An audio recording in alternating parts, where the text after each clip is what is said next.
नमस्कार और स्वागत है आप सभी का एक बार फिर बायोलॉजी की वन लाइनर सीरीज़ के अंदर, जिसमें हम डिस्कस करने वाले हैं 100 वन लाइनर्स। शुरुआत करते हैं। चलिए, पहला सवाल देखिए, विच mineral increases the absorption of water and calcium in plants. आपको ऐसा मिनरल बताना है जो प्लांट्स के अंदर पानी और कैल्शियम दोनों के एब्जॉर्प्शन को बढ़ाता है। वो मिनरल कौन सा है? वो है बोरॉन। हम क्या याद रखेंगे? बोरॉन वो मिनरल है जो दो चीज़ों के एब्जॉर्प्शन को बढ़ाएगा, वाटर को और उसके साथ साथ कैल्शियम को भी। बोन्स और टीथ जो हैं आपकी, उनके अंदर एक केमिकल है या फिर हम बोले एक कंपाउंड है जो बहुत ज़्यादा मात्रा में पाया जाता है।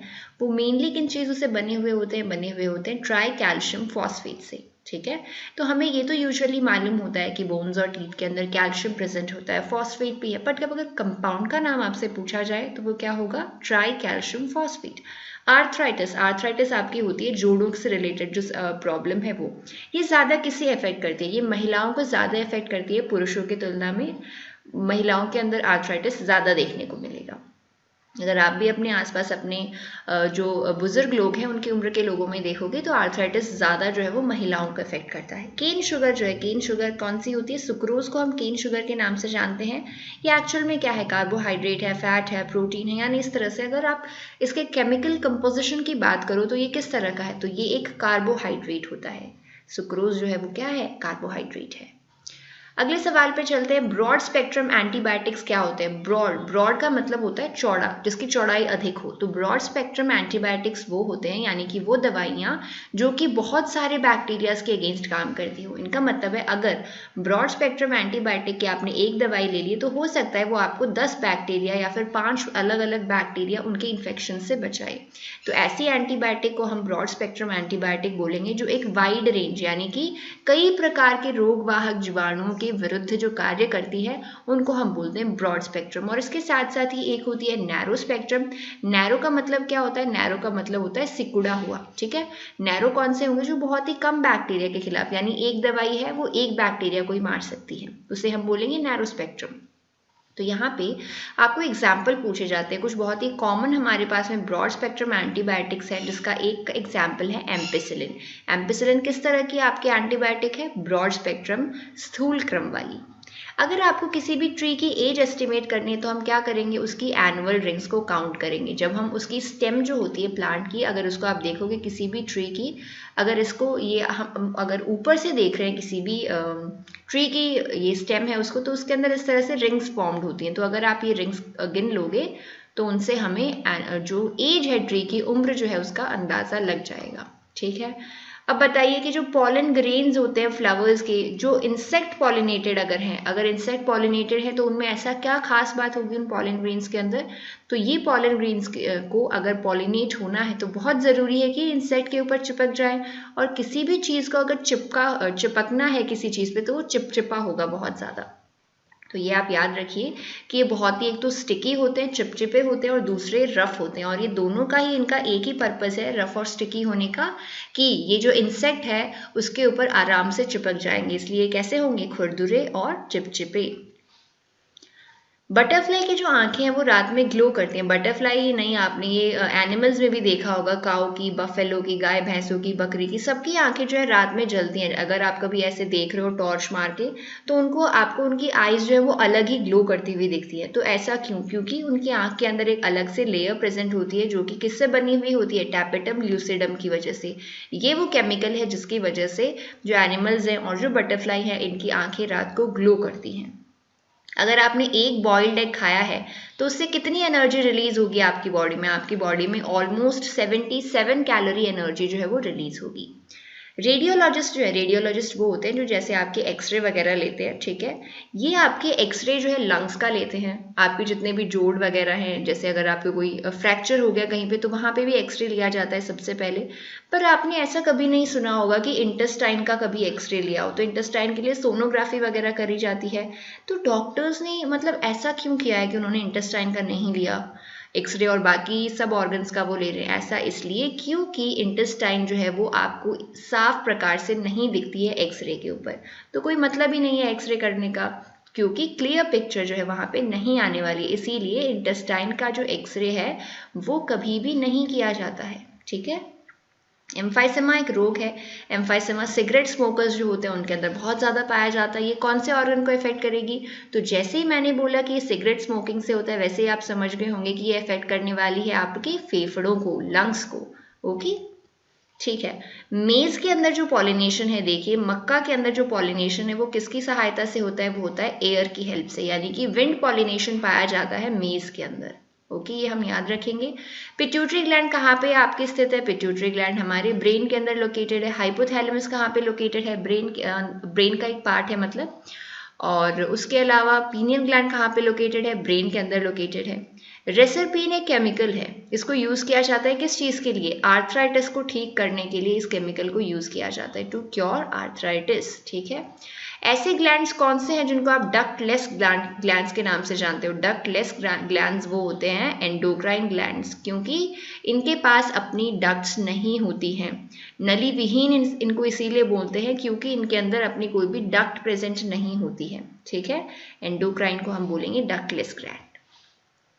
एक माइक्रोबायोलॉजिस्ट हैं जिनको फाउंडर ऑफ मॉडर्न बैक्टीरियोलॉजी बोला जाता है। वो कौन है? वो आपके जो माइक्रोबायोलॉजिस्ट हैं वो है रॉबर्ट कोच। ठीक है। एसिटिलीन गैस जो है, एसिटिलीन गैस किसके लिए यूज करी जाती है? एसिटिलीन जो है ऑलमोस्ट इथाइलिन के जैसा है, जो कि हमारा प्लांट हार्मोन था, जिसके लिए हमने क्या फंक्शन बताया था कि वो फ्रूट राइपनिंग करता है। इथाइलिन लेकिन नेचुरली प्रेजेंट होता है प्लांट्स के अंदर, बट अगर अभी जैसे कमर्शियली मतलब व्यापार के पर्पज से अगर आपको फ्रूट्स की राइपनिंग जल्दी करनी हो तो उसके लिए हम एक केमिकल को यूज करते हैं और वो होता है आपका एसिटिलीन गैस। और ये काम करेगा एक आर्टिफिशियल फ्रूट राइपनर की तरह। अगर कोई कच्चा फल है उसके ऊपर आप एसिटिलीन गैस का एक्सपोजर करोगे तो वो फल जो है वो जल्दी पक जाएगा।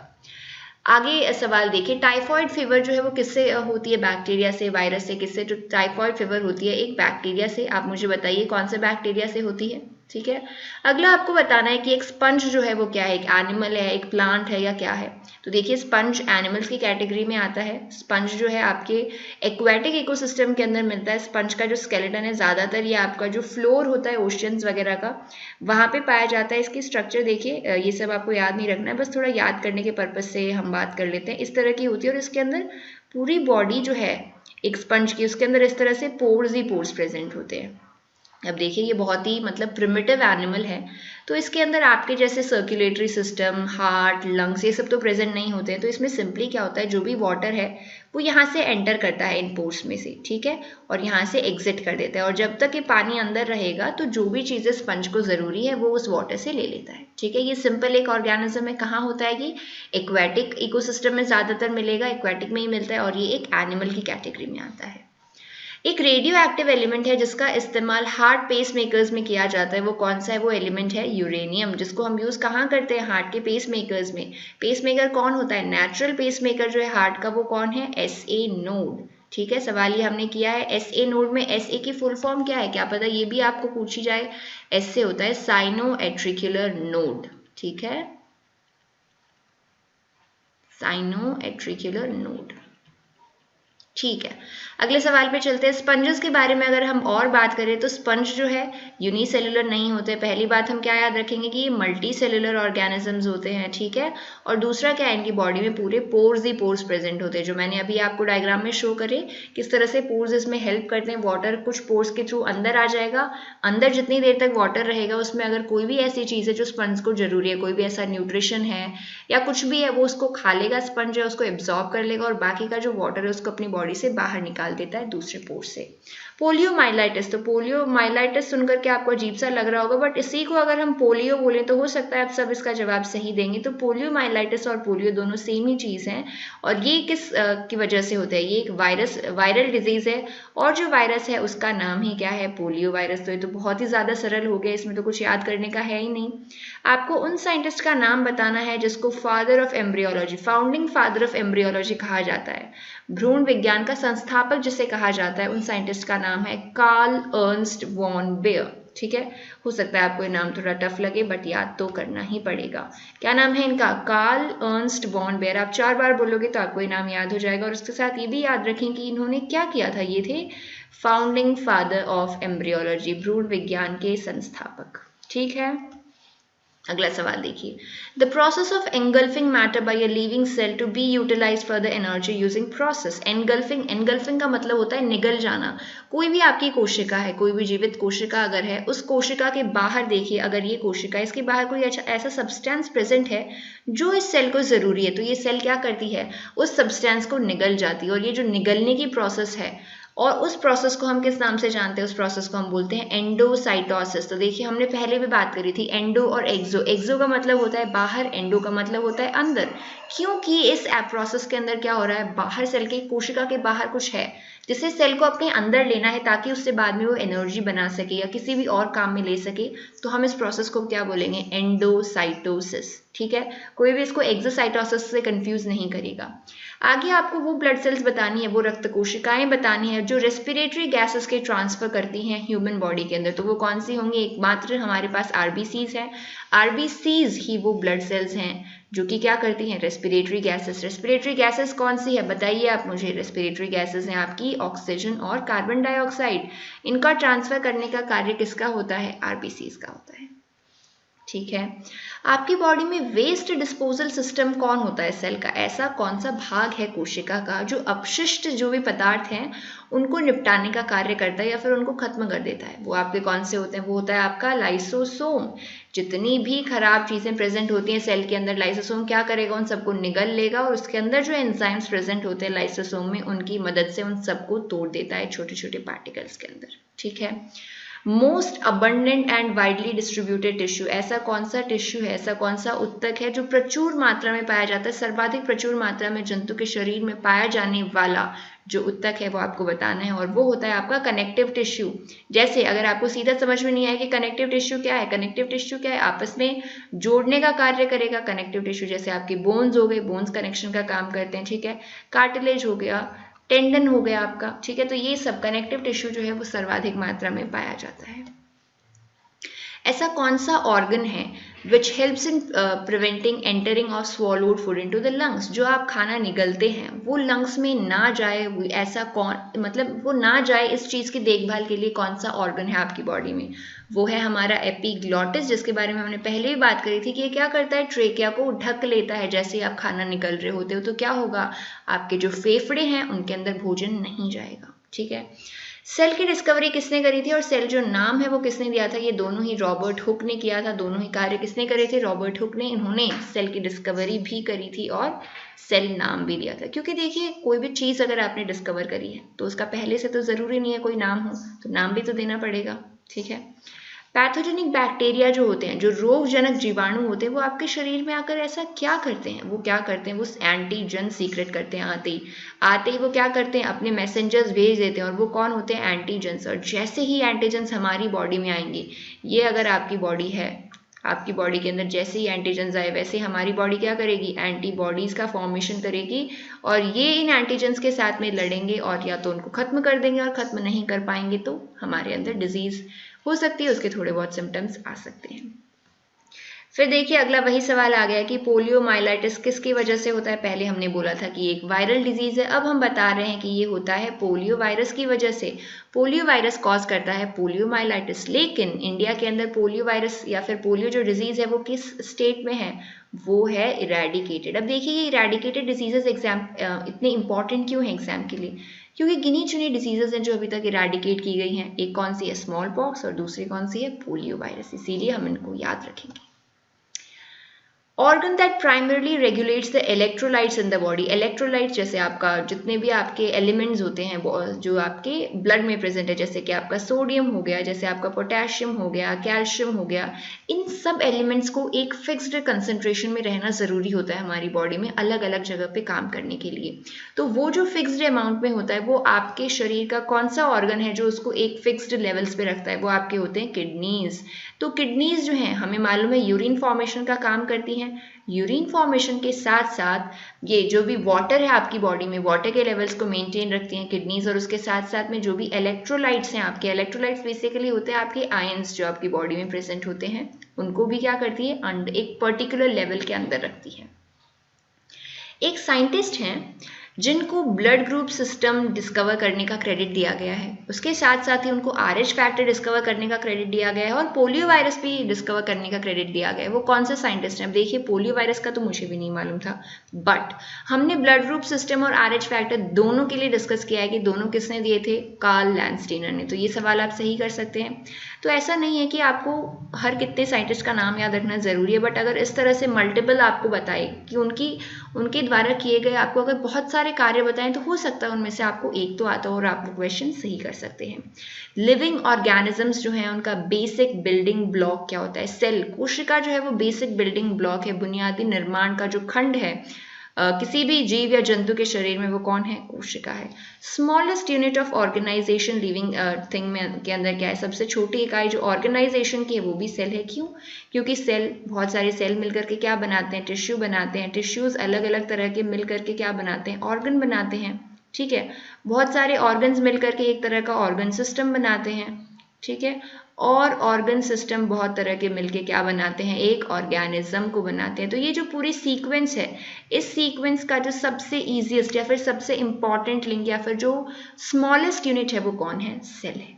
ठीक है, सेल्स कितने तरह के होते हैं? दो तरह के होते हैं जी, एक होते हैं प्रोकैरियोट और दूसरे होते हैं यूकैरियोट। ठीक है, हमें मालूम है लॉन्ग पॉलीमर चेन्स अगर है हमारे पास में एमिनो एसिड की, सिंपली आपको बताना है कि एमाइनो एसिड का जो पॉलीमर है, अगर हमने इस तरह से एमाइनो एसिड इस तरह से अगर आप जोड़ते जा रहे हो तो ये क्या स्ट्रक्चर बनेगी? ये जो स्ट्रक्चर बनेगी, ये जो पॉलीमर है उसको हम जानते हैं प्रोटीन के नाम से। ठीक है, cells of organism which have no defined nucleus, आपको बताना है वो सेल जिसके अंदर कोई भी निर्धारित परिभाषित केंद्रक नहीं होता है।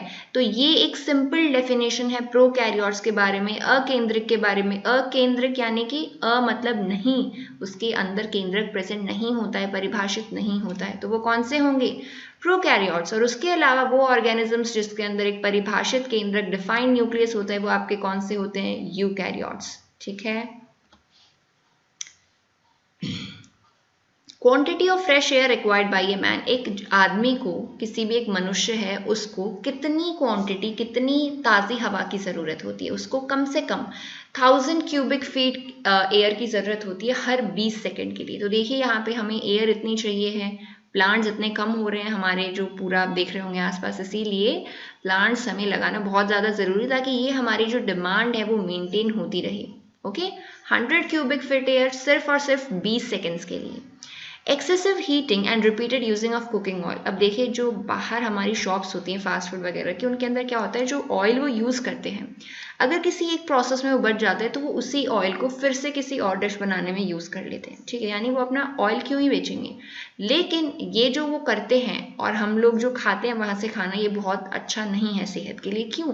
क्योंकि जब आप उस तेल को बार बार इतना ज़्यादा गर्म करते हो, बार बार उसी तेल को जब आप पका रहे हो तो उसके अंदर कुछ कार्सिनोजेंस बन जाते हैं। कार्सिनोजेंस वो होते हैं, वो केमिकल जिनकी वजह से कैंसर हो सकता है, जिसमें से एक एग्जाम्पल है बेंजपायरीन। तो इस तरह से अगर आप ये जो खाना पकाने का तेल है, इसे अगर बार बार आप गर्म करोगे बहुत ज़्यादा, फिर बार बार इस्तेमाल करोगे, तो ये आपकी सेहत के लिए ठीक नहीं है, क्योंकि इसमें कार्सिनोजेनिक सब्सटेंसेस बन जाते हैं। मिल्क एक कोलॉइडल सिस्टम है। कोलॉइडल सिस्टम में आपको डिस्पर्जन फेज और डिस्पर्जन मीडियम बताना पड़ेगा। तो यहाँ पे फैट जो है वो वाटर के अंदर डिस्पर्ज होता है, तो डिस्पर्जन फेज यहाँ पे है फैट और डिस्पर्जन मीडियम यहाँ पे है वाटर। सिल्क फाइबर्स अगर केमिकली आप बताना चाहो तो सिल्क फाइबर्स बेसिकली क्या होते हैं, आपके सेल्यूलोज होते हैं। सिल्क वर्म से सिल्क बनाया जाता है, बनता है नेचुरली।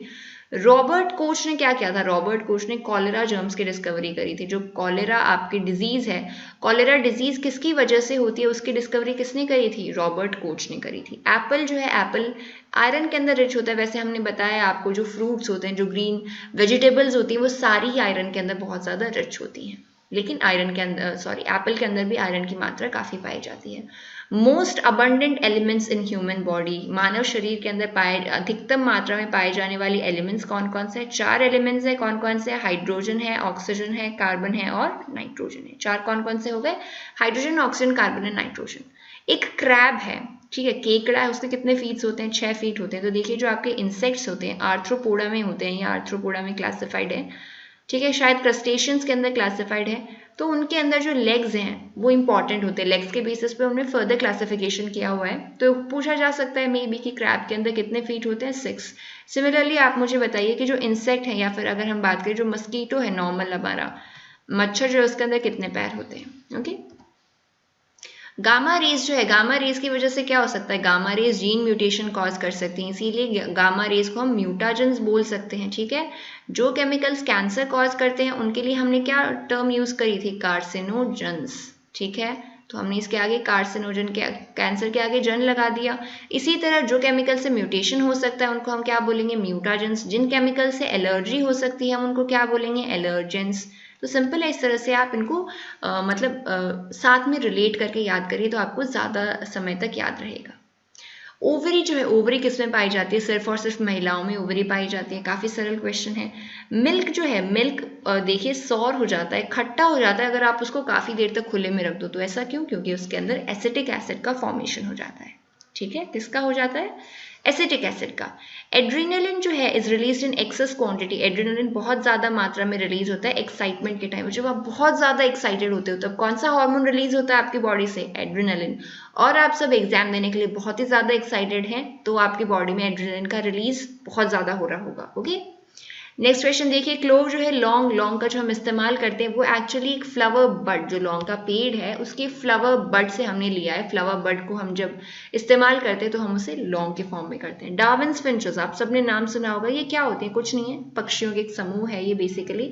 गैलापागोस आइलैंड के ऊपर डार्विन जो है वो अपनी कुछ स्टडी करने के लिए गए थे, वहां पे उन्हें एक अलग तरह की जो है बर्ड्स दिखाई दी तो उन्होंने उसको नाम दे दिया डार्विन्स फिंचेस। अपने नाम पे नाम दे देते जितने भी साइंटिस्ट हैं लोग। ठीक है, तो ये क्या है, basically group of birds. Round warm जो है, राउंड वॉर्म का दूसरा नाम, या फिर अगर आप राउंड वॉर्म तो जैसे कॉमन नेम हो गया ना, अगर उसका असली नाम अगर आप बोलो, जैसे स्कूल में अलग नेम होते हैं, निक नेम अलग होते हैं, तो राउंड वॉर्म एक निक नेम जैसा है। तो राउंड वॉर्म किसका निक नेम है, एस्कैरिस का निक नेम है। सवाल ये नहीं है, लेकिन सवाल ये है कि राउंड वॉर्म जो है ये कहाँ का ह्यूमन पैरासाइट होता है आपकी बॉडी के अंदर। तो आपकी आंत जो है, बड़ी आंत, लार्ज इंटेस्टाइन के अंदर इतनी लार्ज है कि इसको आराम से जगह मिल जाती है। सब कुछ खाने पीने का भी हमारी बॉडी में वहीं से जा रहा है इंटेस्टाइन से, तो खाने पीने के लिए भी सब कुछ मिल जाता है। तो ये आराम से आपकी लार्ज इंटेस्टाइन में बैठा रहता है। ठीक है, अगला देखिए, Christian Bernard introduce the use of, and Christian Bernard एक साइंटिस्ट हैं, इन्होंने क्या किया था, इन्होंने सबसे पहले सर्जरी के अंदर किस तरह से आप आर्टिफिशियल हार्ट को यूज कर सकते हो वो बात सबसे पहले इन्होंने बताई थी। तो हमें याद रखना जरूरी है साइंटिस्ट का नाम और उन्होंने कौन सा कार्य किया था। साइंटिस्ट के कुछ सवाल में ये दो चीजें सबसे इंपॉर्टेंट होती हैं। मिल्क जो है, मिल्क के बारे में हमने बात करी थी कि मिल्क एक कंप्लीट फूड नहीं है, पर फिर भी हो सकता है कि किसी चीज़ की तो मात्रा मिल्क के अंदर अच्छी हो। तो विटामिन B12 जो है वो बहुत ही उसका प्रचुर स्रोत है हमारा milk. A substance that stimulates the production of antibodies, तो हमने क्या कहा था, देखिए ये मैंने बनाया था, आपकी बॉडी है ये आपका कोई बैक्टीरिया है जो आ रहा है आपकी बॉडी पे इन्फेक्शन करने के लिए। ठीक है, ये जैसे ही आपकी बॉडी में आएगा ये अपने साथ क्या लेकर के आ रहा है, ये अपने साथ ला रहा है एंटीजन। और हमारी बॉडी में जैसे ही हमारी बॉडी को एंटीजन दिखता है हमारी बॉडी क्या करती है, एंटीबॉडीज का फॉर्मेशन कर लेती है। तो यहाँ पे यही सवाल पूछा है कि बैक्टीरिया जो है उसके पास में ऐसा कौन सा सब्सटेंस होता है जिसको देखते ही आपकी बॉडी एंटीबॉडीज बना देती है, वो सब्सटेंस कौन सा है, और कोई भी नहीं है, वो है एंटीजन। ठीक है, तो ये सिंपल देखिए इतने से डायग्राम में मैंने आपको बता दिया है कि बैक्टीरिया आएगा, एंटीजन साथ में लेके आएगा, और अगर हमारी बॉडी में आ रहा है तो हम उसके खिलाफ क्या बनाएंगे, एंटीबॉडीज बनाएंगे। अगला सवाल, हशीश जो है ये एक प्लांट से ऑब्टेन किया जाता है। तो हशीश भी एक एडिक्टिव सब्सटेंस जैसे हैं हशीश, चरस, गांजा, ये सारे एक ही प्लांट से ऑब्टेन करे जाते हैं। ये कहाँ, उस प्लांट के कौन से पार्ट से ऑब्टेन करे जाते हैं, तो ये आपको मिलेंगे स्टेम से और ये मिलेंगे आपको इन्फ्लोरेसेंस से। जो पुष्प क्रम है आपका या पुष्प गुच्छ है वहां से और स्टेम से, दो पार्ट्स हैं जहाँ से मिलेगा हशीश। एक सिंथेटिक कंपाउंड है जो बैक्टीरिया की ग्रोथ को रोक देता है, वो कौन सा कंपाउंड है, एंटीबायोटिक्स। एंटीबायोटिक्स जो हमने डिस्कवर करी हैं, जो हमारी दवाइयाँ हैं, उनके लिए अगर आप साइंस में कोई टर्म बोलोगे तो उनको दवाइयाँ नहीं बोलेगा कोई भी, उनको हम बोलते हैं एंटीबायोटिक्स। तो ये जो एंटीबायोटिक्स हैं ये क्या करती हैं, बैक्टीरिया की ग्रोथ नहीं होने देती हैं हमारी बॉडी में। डाइजेशन का जो प्रोसेस है उसमें कौन सहायता करता है, एंजाइम्स जो है प्रोसेस ऑफ डाइजेशन में हेल्प करते हैं। किडनी जो है एक ऑर्गन है जो वाटर एक्सक्रीट करती है, तो किडनी से किसका फॉर्मेशन होता है, यूरिन का फॉर्मेशन होता है। तो यूरिन में केवल पानी रिलीज नहीं होता है, अनवांटेड फैट्स, अगर किसी भी तरह का कोई भी कैटाबॉलिक वेस्ट है, जैसे कि प्यूरिक एसिड होता है, क्रिएटिन होता है, क्रिएटिनिन होता है, नाम इनके नहीं याद रखने हैं, यूरिया है, यूरिक एसिड है, तो ये सारे वेस्ट हम कहाँ से रिलीज करते हैं, यूरिन से। ECG इलेक्ट्रोकार्डियोग्राम, इसको हम किस लिए यूज करते हैं, आपकी हार्ट की फंक्शनिंग, आपका हृदय जो है किस तरह से कार्य कर रहा है, ठीक भी है या नहीं, उसको अगर आपको जांचना हो, हार्ट रिलेटेड अगर आपको कभी भी कोई भी प्रॉब्लम होती है तो जाते ही सबसे पहले आपका होगा ECG, क्योंकि उसके अलावा हम नहीं बता सकते हैं कि क्या दिक्कत है। सब्सटेंसेस लाइक कार्बन डाइऑक्साइड और ऑक्सीजन, यानी कि बेसिकली जो गैसेस हैं, अगर उनको सेल मेम्ब्रेन, कोशिका झिल्ली के थ्रू अगर उनको मूव करना है तो वो कौन सी प्रोसेस से मूव करेंगे, ये मूव करते हैं आपकी डिफ्यूजन प्रोसेस से। कौन सी प्रोसेस से, डिफ्यूजन। और यहीं पे अगला सवाल आपके पास जो आ रहा है वो देखिए, लॉक जॉ डिसऑर्डर, किसका दूसरा नाम है, टिटनस। टिटनस के अंदर क्या होता है, जो आपकी जॉज हैं वो एकदम लॉक हो जाते हैं आपस में, इसीलिए टिटनस को लॉक जॉ डिसऑर्डर भी कहा जाता है, बंद जबड़ा विकार। जो एक्सक्रीटरी प्रोडक्ट्स हैं मैमेलियन एम्ब्रियो के, वो कहाँ से एलिमिनेट होंगे, तो आप बोलोगे वो तो माँ की कोख के अंदर है, तो वहाँ से एक्सक्रीटरी प्रोडक्ट्स कहाँ से रिमूव होंगे, तो प्लेसेंटा से। जो भी कार्य एम्ब्रियो को चाहिए, जो भी एम्ब्रियो को चाहिए, जो भी एम्ब्रियो को नहीं चाहिए, सारा काम एम्ब्रियो का होने वाला है प्लेसेंटा के थ्रू, गर्भनाल के थ्रू, ठीक है। प्रोटीन जो है, प्रोटीन को बॉडी बिल्डर भी बोला जाता है, वो आपने देखा होगा, जितने भी लोग जिम जा रहे हैं वो प्रोटीन पाउडर या प्रोटीन शेक्स जरूर पीते रहते हैं, ठीक है। बड़े बड़े उन्होंने डब्बे मंगवा रखे होंगे जिनमें पाउडर ही पाउडर है और वो उसको मिला के पीते रहते हैं। तो प्रोटीन बेसिकली क्या है, बॉडी बिल्डर है, बॉडी बिल्डर का कार्य नेचुरली प्रोटीन करता है आपकी बॉडी में। मोशन सिकनेस या सी सिकनेस, अब देखिए बहुत सारे लोग ऐसे होंगे आप में से भी जो जब ट्रैवल कर रहे होते हैं बस वगैरह से, तो बहुत जल्दी उनको चक्कर आने शुरू हो जाते हैं, वॉमिटिंग स्टार्ट हो जाती है, या फिर उनको नॉजिया फील होता है, तो ये सारी चीज़ों को हम एक साथ बोलते हैं मोशन सिकनेस, ठीक है। तो ये तो आपकी जैसे गाड़ी वगैरह में, बसेस वगैरह में हो सकता है, ऑटो रिक्शास वगैरह में। वहीं सी सिकनेस जो है बहुत सारे लोगों को जब वो सी की तरफ जाते हैं तब होता है। तो यहाँ पे जो प्रॉब्लम बेसिकली हो रही होती है वो आपके इनर ईयर में हो रही होती है। इनर ईयर जो है वो आपके मतलब कुछ कुछ चीज़ों की मेंटेनेंस का कार्य करता है आपकी बॉडी का। अगर इनर ईयर में किसी भी तरह की कोई डिस्टर्बेंस हो रही है किसी पर्सन को, तो जिनको मोशन सिकनेस होता है उनके इनर ईयर में ज़्यादा प्रॉब्लम होती है, जैसे जैसे वो व्हीकल मूव कर रहा होता है वैसे वैसे। तो यहाँ पे बेसिकली हमें पूछा है कि ये क्या होते हैं, मोशन सिकनेस हो रही है, तो यहाँ पे इनर ईयर के अंदर थोड़ी प्रॉब्लम होनी स्टार्ट हो जाती है। कोकोनट ऑयल के अंदर कौन सी चीज़ नहीं प्रेजेंट होती है, जितने भी एसेंशियल फैटी एसिड्स हैं, अनिवार्य वसा अम्ल जो हैं वो प्रेजेंट नहीं होते हैं कोकोनट ऑयल के अंदर।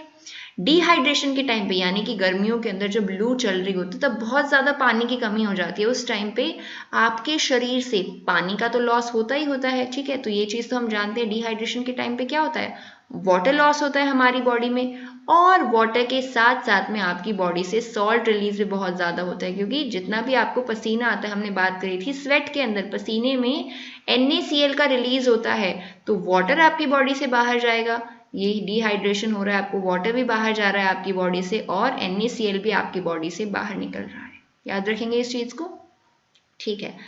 अब देखिए जिंजर जो है उसके बारे में आपने बोला था कि ये एक स्टेम है, रूट नहीं है। अब देखिए आप में से कोई आया मेरे पास और उसने मुझे बोला कि देखिए जिंजर तो क्या है कि धरती की सतह से नीचे पाया जाता है, तो हम ये मानने को तैयार नहीं है, मान लीजिए जिंजर है, हम ये मानने को तैयार नहीं है कि ये एक स्टेम है, हम तो यही कहेंगे कि ये एक रूट है।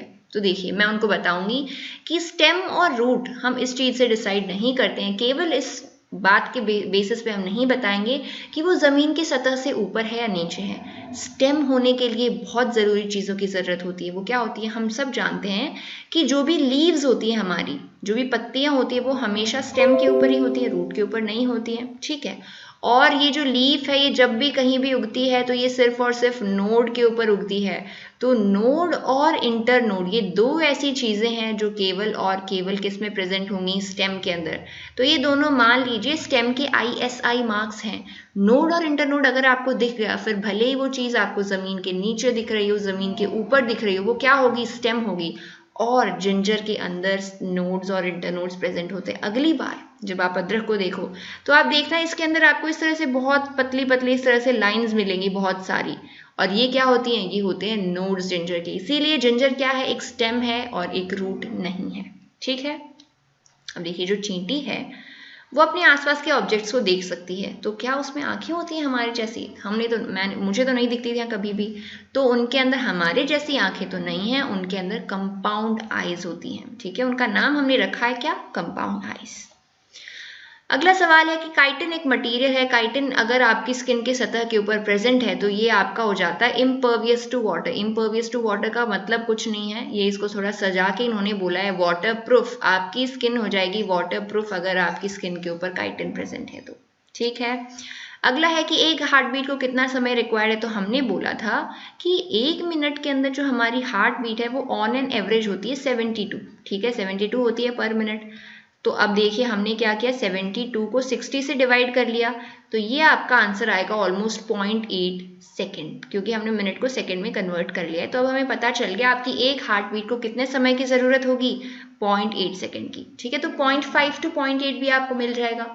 ठीक है, eyes of potato. Eyes of potato आपने देखे होंगे, आलू को कुछ दिन के लिए रख दो तो उनकी कुछ कुछ जगह से इस तरह से ये ऐसे कुछ कुछ ऐसी चीज़ें बननी शुरू हो जाती हैं। तो ये जो है, अगर आप आलू के सिर्फ इतने पार्ट को काट करके भी अगर ज़मीन में लगा दोगे तो वहाँ से पूरा आलू का पेड़ बन जाएगा। और इस प्रोसेस को हम क्या बोलते हैं? वेजिटेटिव प्रोपेगेशन, जहाँ पे हमें सीड्स की कोई रिक्वायरमेंट ही नहीं है। हमने प्लांट का एक पार्ट लिया और उसी को हमने उगा दिया और उससे पूरा प्लांट बन गया। इसको हम क्या बोलते हैं? Vegetative propagation. एल्गी और ब्लू ग्रीन एल्गी दोनों को हम फर्टिलाइजर की तरह यूज करते हैं। ऐसा क्यों? क्योंकि ब्लू ग्रीन एल्गी क्या करती है? नाइट्रोजन फिक्सेशन का काम करती है। और फर्टिलाइजर के अंदर 3 चीजें बहुत ज्यादा जरूरी होती हैं प्लांट्स को, और वो 3 चीजें कौन कौन सी हैं? नाइट्रोजन, पोटेशियम और फॉस्फोरस। तो नाइट्रोजन बहुत ज्यादा अमाउंट्स में चाहिए होता है पौधों को। तो अगर नाइट्रोजन हमें ब्लू ग्रीन एल्गी से मिल रहा है तो हम क्या करेंगे? ब्लू ग्रीन एल्गी को एज अ फर्टिलाइजर यूज कर लेंगे। अगला सवाल देखिए कि जो वाटर मॉलिक्यूल्स हैं are transported through cell membrane. कोशिका भित्ति, कोशिका झिल्ली के थ्रू अगर वाटर मॉलिक्यूल्स को आर पार जाना है तो कौन सी प्रोसेस का इस्तेमाल करेंगे? वो गैसेस हमारी यूज करी थी डिफ्यूजन, और वाटर जो है वो क्रॉस करेगा ऑस्मोसिस से। सेल डिवीजन जो है, कोशिका विभाजन की जो प्रोसेस है वो किस तरह से शुरू होती है? उसके लिए सबसे पहले हमें ज़रूरत होगी सेंट्रियोल्स की। ठीक है, ठारक केंद्रक की हमें ज़रूरत पड़ेगी सबसे पहले। क्रोमोसोम्स जो है, क्रोमोसोम्स के अंदर आपका पूरा डीएनए प्रेजेंट है। जितनी भी जानकारी आपके बारे में या फिर आपकी पुश्तों के बारे में जितनी जानकारी है वो जैसी बनेगी वो सारा का सारा इन्फॉर्मेशन होता है उस डीएनए के अंदर। तो डीएनए में सारी इन्फॉर्मेशन रिक्वायर्ड होती है आपकी सेल्स के बारे में, वो किस तरह से डिवाइड करेंगी, किस तरह से रिप्रोड्यूस करेंगी, और आपकी जो प्रोजेनीज है उनके बारे में भी बहुत सारी इन्फॉर्मेशन आपके डीएनए से ही ट्रांसफर होती है। कैमल जो है, ऊंट, एक रेगिस्तान का जानवर है, हम सब जानते हैं, और ये पानी के बिना रह सकता है बहुत सारे दिनों तक। ऐसा क्यों? क्योंकि इसके स्टमक का जो ल्यूमेन है वहाँ पे वाटर सैक्स प्रेजेंट होते हैं। यूँ मान लीजिए कि इनके स्टमक के अंदर ऐसे छोटी छोटी थैलियाँ प्रेजेंट हैं। उन थैलियों के अंदर ये क्या करते हैं? पानी स्टोर कर लेते हैं। जब भी इनको पानी की कमी पड़ती है थैलियाँ खाली कर लेते होंगे। ठीक है, ये तो मैंने अपने हिसाब से बताया है, बट अगर इसको हम बताएं तो हम क्या बोलेंगे कि इनके स्टमक के अंदर, स्टमक की जो वॉल्स हैं, इनकी दीवारें हैं जो स्टमक की, वहाँ पे वाटर सैक प्रेजेंट है। ठीक है, ट्रिपल वैक्सीन दिया जाता है बच्चे को जैसे ही वो पैदा होता है। वो उसको किस किस के लिए इम्यूनाइज करता है? वो उसको इम्यूनाइज करता है वूपिंग कफ के लिए, टिटेनस के लिए, और तीसरा डिप्थीरिया के लिए। 3 रोग कौन कौन से हैं जिनके लिए आप वैक्सीन दे रहे हो छोटे बच्चे को, यानी कि एकदम जन्मजात बच्चे को? वो होता है आपका whooping cough, tetanus and diphtheria. DPT नाम से भी इस वैक्सीन को जाना जाता है, ट्रिपल वैक्सीन के नाम से भी जाना जाता है। जो विटामिन के है ये आपके शरीर में लिवर के अंदर सिंथेसाइज हो सकता है आराम से। जो आपके हार्ट की मर है, एक आवाज़ होती है, जैसे आप स्टेथोस्कोप लगा के सुन रहे हैं किसी के हार्ट की, किसी के दिल की धड़कनों को आप सुन रहे हैं, माफ़ कीजिए, आप स्टेथोस्कोप का इस्तेमाल करके किसी की दिल की धड़कनें सुन रही हैं, वहाँ पे अगर आपको लब डब सुनने की बजाय हार्ट मरमर अगर सुनती है तो ये हो सकता है उनके अंदर एक इंडिकेशन हो कि उनके हृदय को ठीक तरह से या तो ऑक्सीजन नहीं मिल रहा है, या फिर उनके अंदर जो वॉल्व्स हैं, हृदय के अंदर कुछ वॉल्व्स होते हैं, या उनके अंदर कोई खराबी हो सकती है, या फिर ये हार्ट मरमर जो है वो उम्र बढ़ने के साथ, एजिंग के साथ में भी शुरू हो जाती है। कौन सी लैंग्वेज का आप इस्तेमाल करते हो? साइंटिफिक नेमिंग, बाइनोमियल नॉमेनक्लेचर जो है उससे जो हम नाम देते हैं उसी को हम साइंटिफिक नेमिंग बोलते हैं, जो कि उसके अंदर कौन सी लैंग्वेज का इस्तेमाल किया जाता है। तो यहाँ पे जो नाम है, जैसे कि आपका मैंजिफेरा इंडिका मैंगो का नाम है, होमोसेपियंस आपके जो ह्यूमन बींग्स का नाम है, तो यहाँ पे जो मैंजिफेरा हाँ, तो हम बात कर रहे थे कि जो साइंटिफिक नेम्स हैं जो यूज़ करे जाते हैं, जैसे मैंजिफेरा इंडिका है, उसमें ना ही मैंजिफेरा और ना ही इंडिका, ना इंग्लिश के हैं और हिंदी के तो बिल्कुल भी नहीं है। तो सवाल ये है कि ये जो नाम है ये कौन सी लैंग्वेज में होते हैं, तो ये नाम जो है इनको यूज़ किया जाता है लैटिन लैंग्वेज के अंदर, ठीक है। अगला सवाल देखिए, जो बैट्स होते हैं, चमगादड़ होते हैं, ये अल्ट्रासोनिक साउंड जो है उनको भी सुन सकते हैं, और इसके साथ में इम्पॉर्टेंट ये है कि ह्यूमन बींग्स जो हैं, हम जो हैं अल्ट्रासोनिक वेव्स को नहीं सुन पाते हैं, ठीक है। बर्ड्स की जो साइंटिफिक स्टडी है उसको हम किस नाम से जानते हैं, उन्हें हम जानते हैं ऑर्निथोलॉजी के नाम से। आगे आपको एक सांप का नाम दिया हुआ है पाइथन, तो हमने पहले बात करी थी, देखिए कि किंग कोबरा के बारे में। किंग कोबरा कैसा स्नेक था, एक पॉइजनस स्नेक था, और उसके साथ साथ में किंग कोबरा के साथ में आप एक सांप का नाम और याद रखिए जो कि है क्रेट, ये भी एक पॉइजनस स्नेक है। लेकिन पाइथन जो है आपका, पाइथन एक पॉइजनस स्नेक नहीं है, ये कैसा है, एक गैर विषैला सर्प है। एलम जो है, फिटकरी का इस्तेमाल बहुत बार ऐसे छोटे मोटे अगर आपको कट्स हो जाते हैं तो उनके ऊपर यूज़ किया जाता है, और फिर जो ब्लीडिंग है अगर वहाँ से अगर आपका खून बह रहा होता है तो वो रुक जाता है। ऐसा क्यों?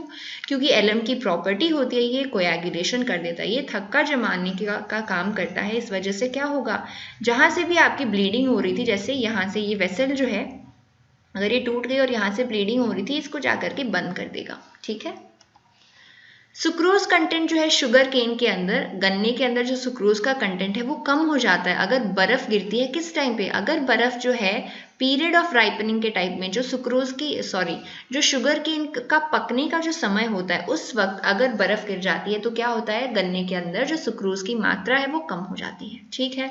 ग्रीन हाउस इफेक्ट कौन सी गैस की वजह से होता है? काफी सारी गैसेस इन्वॉल्व है ग्रीन हाउस इफेक्ट में, पर सबसे ज्यादा कौन सी होगी? Carbon dioxide.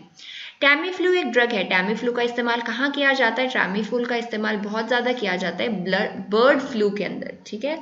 फ्लू देखिए यहाँ पे आपको नाम में भी दिख रहा है, तो कौन से फ्लू के अंदर इस ड्रग का इस्तेमाल किया जाता है? बर्ड फ्लू के अंदर।